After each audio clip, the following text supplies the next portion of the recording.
Africa Content TV.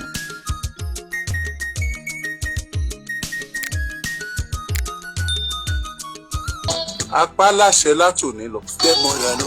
Gbogbo orin tó bá jáde lọ́dọ̀ àwọn Marlians pátápátá dé ìwọ̀ níléeṣẹ́ rédíò Agidigbo. Welcome to African Content TV, where we give you the breaking news, events, and anything that happen around the world. This is another breaking news. Agidigbo FM, led by the CEO Oriyomi, Hamzat, and Splash FM Ibadan, ban all Marlian music in their FM studio.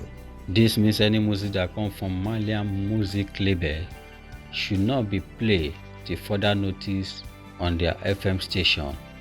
This is in support for the justice for Mohbad. Máa jẹ gàba. Apá láṣẹ látòní lọ.